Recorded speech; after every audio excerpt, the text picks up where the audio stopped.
আমার মনে হয় যে জনাব মাসুদ আপনি একটু ওই প্রশ্নটার মধ্যে একটু আসেন, মানে সচিবালয়ে যাচ্ছেন কিনা বৈষম্য বিরোধী ছাত্র আন্দোলনের আমি সেটার উত্তরও দিব, দুইটার উত্তরও দিব। আমি মানে এই বিষয়টা বলছি, মানে আমি চাইলে এখানে স্বরাষ্ট্র উপদেষ্টা পর্যন্ত রিস্ক করতে পারি যে হচ্ছে ওখানে সংঘাত হচ্ছে আছে, কিন্তু সেই জায়গায় থামতেছে না। সারা দেশে কি অবস্থা আপনি বুঝেন, মহিলারা, একজন মহিলাকে আমি দেখলাম যে হচ্ছে ঘাট দখল নিয়ে মহিলার মাথায় কোফের চিহ্ন, মানে কোপ দিয়ে মাথায় পর্যন্ত কোপানো হয়েছে। এই জাতীয় কাজগুলা ভাই মানে কঠিন ভাবে হচ্ছে, সারা দেশে হচ্ছে, কিছু মিডিয়াতে আসে কিছু আসে না, এবং হচ্ছে এই ক্ষেত্রে দায় এড়ানোর কোনো সুযোগ নেই। ওনারা তো সাসপেন্ড করেন ঠিক আছে, কিন্তু হচ্ছে ধর সেন্ট্রাল থেকে সাসপেন্ড করা হয়, জেলা থেকে সাপোর্ট দেওয়া হয়, আবার জেলা থেকে সাসপেন্ড করলে উপজেলা থেকে সাপোর্ট দেওয়া হয়। এদেরকে কখনো কেউ এদের কিঞ্চিও ধরতে পারে না। আমার এলাকায় না হলো 8-9 জনকে সাসপেন্ড করা হয়েছে, একজনের বিরুদ্ধে একটা মামলা নেওয়ার সাহস পুলিশের হয় না, কারণ হচ্ছে পুলিশকে কঠিন সে মামলা তো আপনাদের বিরুদ্ধেও নেয়ার সাহস পুলিশের নাই। আচ্ছা, এখন আমাদের বিরুদ্ধে এরকম স্পেসিফিক অভিযোগ থাকলে অবশ্যই নিবে, আমি জানি না যে হচ্ছে কোথায় না আপনাদের বিরুদ্ধে না। আর পাশাপাশি ভাই যেটা বললো সচিবালয়ে, হ্যাঁ সচিবালয়ে আমি আজকেও গিয়েছি, সচিবালয়ে আমি আজকে গিয়েছি চতুর্থবারের মতো মনে হয় আমার আজকে যাওয়া হয়েছে, গত 7 মাসের মধ্যে চতুর্থবারের মতো আজকে গিয়ে আমি আমার ফেরি, আমার এলাকায় ফেরি 3 জায়গায় জন্য একই সিটিতে, না আমাদের এতটাই পাওয়ার, একটা সিটিতে 3 জায়গায় ফেরির ঘাটের জন্য টাকা বরাদ্দের আবেদন করা হয়েছে।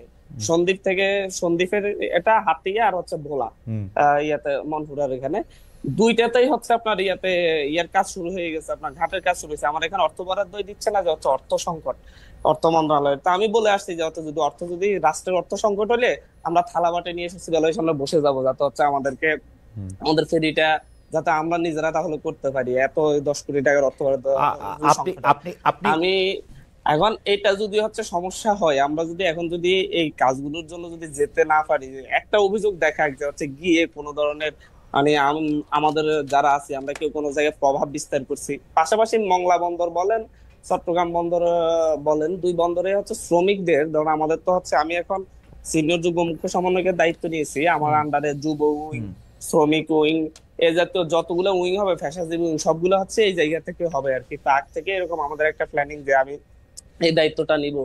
আমাদের শ্রমিক সংগঠন করার জন্য সারা দেশে যে কয়টাই শ্রমিক করেছে, রিক্সা শ্রমিকদেরও আমাদের একটা কমিটি আছে, সেখানেও আমি উপদেষ্টা, কিন্তু ভাইরাল করা হয়েছে মংলা বন্দরের শ্রমিকদের উপদেষ্টা আর হচ্ছে চট্টগ্রাম বন্দরের শ্রমিকদের উপদেষ্টা। যতগুলো শ্রমিক কমিটি হয়েছে প্রত্যেকটাতে আমি উপদেষ্টা হিসেবে আছি, কারণ হচ্ছে এটা আমাদের দলীয় একটা সংগঠন, মানে সহযোগী কি বলে না। কিন্তু জনাব হান্নান মাসুদ আমি আসলে বারবার এই প্রশ্ন করতে, আমি আসলে আপনাদের আমি আরেকটু মজার বিষয় বলি ভাই, আর মজার বিষয় বলার আগে একটু কম মজার বিষয় একটু বলে নেবেন কিনা সেটার জন্য একটু বলতেছিলাম। চট্টগ্রাম বন্দরের কোন অফিসে কখনো কোন একজন অফিসারের সাথে আমার আজ পর্যন্ত কখনো দেখা হলো, উল্টো এই কমিটি করার পরে সেখানের চট্টগ্রাম বন্দরের চেয়ারম্যান আমাকে উকিল নোটিশ পাঠিয়েছে যে এই জায়গায় নাকি হচ্ছে শ্রমিক কমিটি করার কোনো সুযোগ নেই, এবং হচ্ছে এটার আইনি জবাব দিতে হবে। তো হচ্ছে চেয়ারম্যানের সাথে একটা বিষয় বুঝাতে চাচ্ছে যে হচ্ছে মনে হয় যেন চট্টগ্রাম বন্দর আর হচ্ছে মংলা বন্দর পুরোটা আমি কন্ট্রোল করি, এবং আসলে করেন না তো যারা আসলে করেন না তো। না কিভাবে করবো আপনি বলেন, মানে হচ্ছে আমি তো সেটা জানি না, আমি যদি মানে লক্ষ লক্ষ রিক্সা শ্রমিক আছে, আমি যদি 1000 জন দিয়ে একটা কমিটি দিয়ে যদি আমি সেই কমিটির উপদেষ্টা হই, তাহলে সারা দেশের রিক্সা শ্রমিকদেরকে আমি কন্ট্রোল করি, সারা দেশের রাস্তাঘাট আমি কন্ট্রোল করা শুরু করি। জানা হান্নান মাসুদ, আমি কিন্তু দেখতে পাচ্ছি যে বিভিন্ন জেলায় এমনকি আইন আদালতেও আপনাদের সাংঘাতিক প্রভাব। আপনারা জুডিশিয়াল ম্যাজিস্ট্রেটদের, আপনারা চিফ জুডিশিয়াল ম্যাজিস্ট্রেটকেও বদলি করে দিতে পারেন যদি আপনাদের তাদের কথা পছন্দ না হয়। সারা বাংলাদেশ থেকে এরকম এই ব্যাপারটা আসে। আমি আপনাকে কোনো ক্রস এক্সামিনেশন করতেছি না, আমি শুধু আপনার কাছে বিনীতভাবে জানতে চাচ্ছি যে এগুলি আপনি শুনছেন কিনা, এগুলি আপনারা করেন কিনা।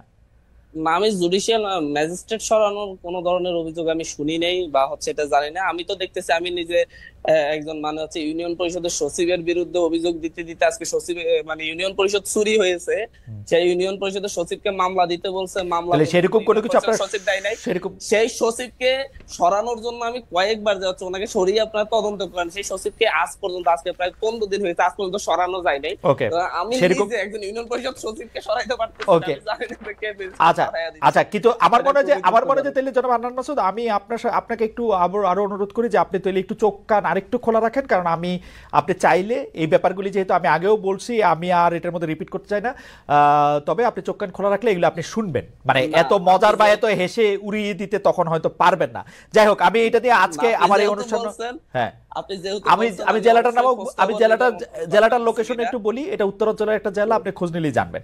আচ্ছা, যাই হোক, জি জি আমি দর্শকদের কাছে জানতে চাইছিলাম, আপনার কাছে আমার প্রশ্ন আছে রাকিব, আপনার কাছে আসার আগে আমার একটু প্রশ্ন আছে জনাব হান্নান মাসুদের কাছেই, কিন্তু জনাব হান্নান মাসুদের কাছে এই প্রশ্ন নিয়ে যাওয়ার আগে আমি দর্শকদের কাছে জানতে চেয়েছিলাম যে দেশে নারীর প্রতি বিদ্বেষ বেড়ে চলেছে, শিক্ষক নেটওয়ার্কের এই উদ্বেগ সঠিক বলে মনে করেন কিনা? শতকরা 30% দর্শক এটাকে সঠিক মনে করেন, শতকরা 70% দর্শক এটাকে সঠিক মনে করেন না।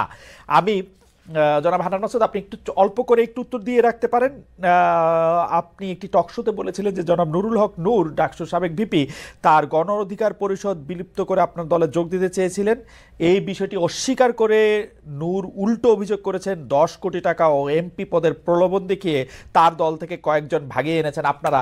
আমি আসলে এই এই এই এই উত্তর চাপানে যেতে চাই না, আমি শুধু আপনার কাছে প্রশ্ন করতে চাই, নুরুল হক নূর তার গণ অধিকার পরিষদ বিলুপ্ত করে আপনাদের দলে যোগ দিতে চেয়েছিলেন, এই কথাটা কি আপনি তথ্যভিত্তিক বলেছেন কিনা, নাকি উনি যাতে আর যোগ দিতে না পারেন সেই ব্যবস্থা আপনি করে রাখলেন?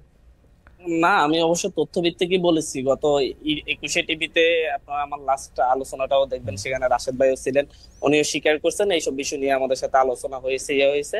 ওনারা মনক্ষুণ্ণ হয়েছেন, বললেন যে হচ্ছে আমার ভাষাগত ভুলের কারণে, ভাষাগত বিষয় নাকি ওনাদের কাছে ভালো লাগেনি, এই কারণে মনক্ষুণ্ণ হয়েছেন বললো। তারপর আমি বলছি যে হচ্ছে ভাষাগত ভুলের কারণে যদি মনক্ষুণ্ণ হয়ে থাকেন আমি ক্ষমা চাচ্ছি, কিন্তু তো বিষয়টা তো সত্য।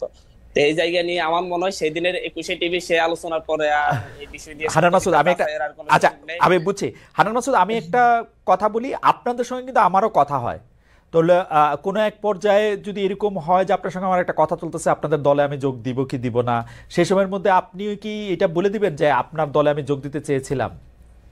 না, এটা বলা তো উচিত হয় নাই, সেটা আমি সেদিন 21 টিভিতে নিজে বলছি যে হচ্ছে এই ক্ষেত্রে আমার সিনিয়ররাও আমাকে আচ্ছা, বলা উচিত হয় ভর্ৎসনা নাই। করেছেন যে হচ্ছে আচ্ছা, তোমার বলা উচিত এইভাবে হয় নাই, এই আচ্ছা কথাগুলো বলা সামনে উচিত বলা হয়নি, হয়। তাইলে আর দুই কথা নাই। জনাব হান্নান মাসুদ, আপনাকে ধন্যবাদ। আমি একটু রাকিবের কাছে যেতে চাই।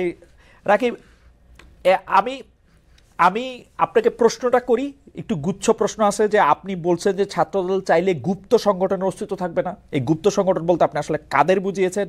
বিষয়টি নিয়ে প্রশ্নে অভিযোগ না করে নিজেরা হুঁশিয়ারি কেন দিচ্ছেন? আর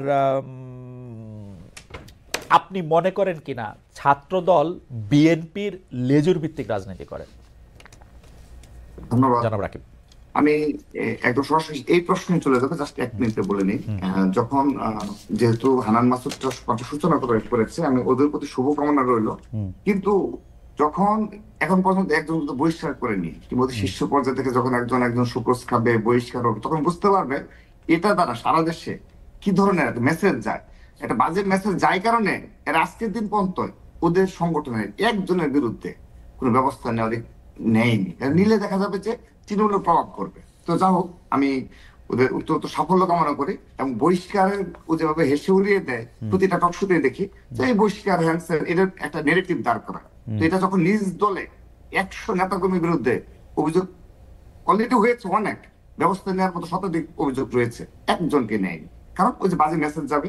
কিন্তু ঠিক আছে, নেগেটিভ দাঁড় করা। দ্বিতীয়ত আরেকটি বিষয় বলি, হান্নান মাসুদ সহ যারা এই নিজ নিজ আসনে, যেখানে এমপি স্বপ্ন দেখে, সেখানে যদি 7 মাসে 1 থেকে 2 বার গিয়ে মনে করে ঢাকায় বসে বসে আমি এমপি হয়ে যাব, এটি কিন্তু খুবই ষড়যন্ত্রমূলক ভাবে সাধারণ জনগণ দেখে থাকে, এলাকার জনগণ, যে তার সত্যি কোথায় আমাদের কাছে আসছে না, আমাদের সাথে কথা বলছে না, আমাদের সুখে দুঃখে নাই, তাহলে সে ঢাকায় বসে বসে 7 মাসে না না, 2 বার কে কিভাবে রাজনীতি করবে সেটা তো আপনি বলে দিতে বা ঠিক করে দিতে পারেন না। জনগণের মনোভাব, বাংলাদেশের যে রাজনীতি এটা, সেটা যে সাধারণ জনগণের কাছ থেকে তাদের দুঃখ দুর্দশা সম্পর্কে অবহিত। ওকে, আপনার আপনার আপনার সাজেশন ওনারা শুনতেও পারেন, নাও শুনতেও পারেন, এটা ওনাদের ব্যাপার।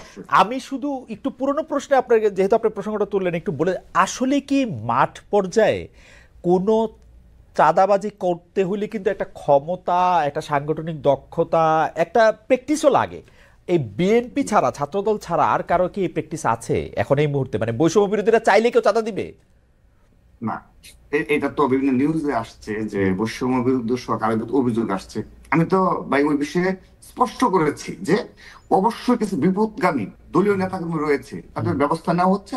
অল্প কিছু যদি নেওয়া না হয়ে থাকে সেটা নেওয়া হবে, কিন্তু আপনি এই বিভিন্ন এলাকায় প্রভাবশালী গোষ্ঠী থাকে, প্রভাবশালী পরিবার থাকে এবং সন্ত্রাসীদের কোনো দল নেই, এটি আপনাকে মনে রাখতে হবে। এবং আমরা সেটা অন করি, আমরা শুধু মুখে না, আমরা ওকে সেটি আমাদের শুধু বক্তব্যে না, আমরা সেই সাংগঠনিক ব্যবস্থা নেওয়ার মাধ্যমে এবং দল থেকে ছিন্ন করার মাধ্যমে সেটা নিয়ে থাকি।